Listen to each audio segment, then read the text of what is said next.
Like it or not, the godfather among hip-hop has returned. Yo, go, hay. Go, hay.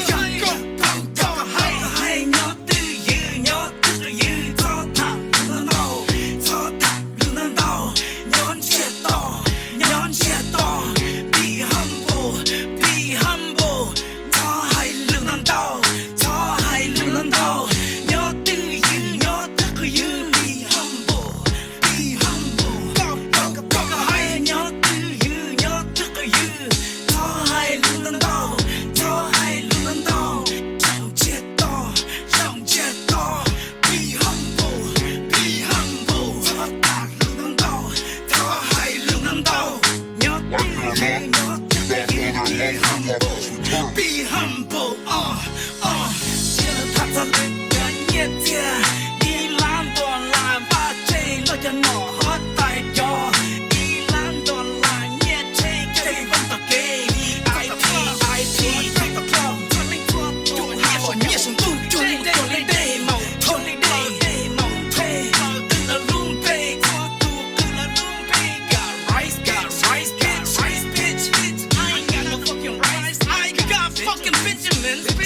Say la lỡ quân là con hậu lì cha kia tao nhét chia vật là tao từ là con nhét tao lang lò lỡ cho hậu lì quân lì cha tao lỡ cho nhét cho khi mò mong luôn nênยังย่ออยู่หลอกว่าลืมnên tao nhảy lịch từ mua nên chỉ đua là nên chỉ nhét lỡ props lỡ kia là quân lỡ kia là thả lỡ quân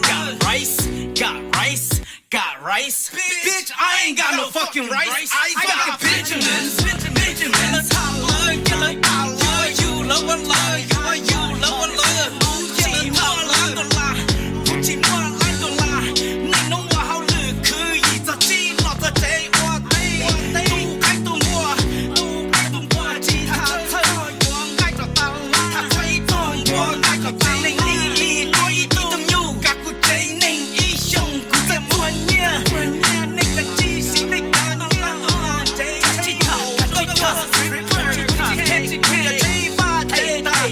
Lại thay đổi nhắn ở tệ. Nhớ tập tệ.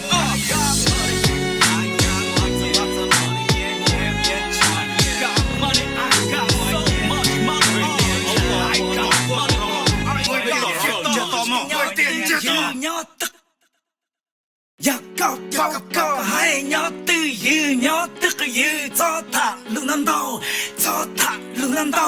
Nhón chia to. Be humble. Go, hay nhớ từ dư. Cho thẳng lưng năm đầu. Nhón chia to. Be humble. Cho hay lưng đầu. Nhớ từ dư. Be humble. Go, hay nhớ từ dư. Cho hay lưng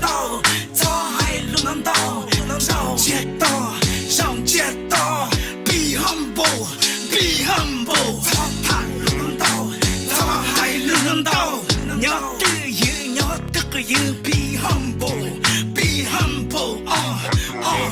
The godfather among hip-hop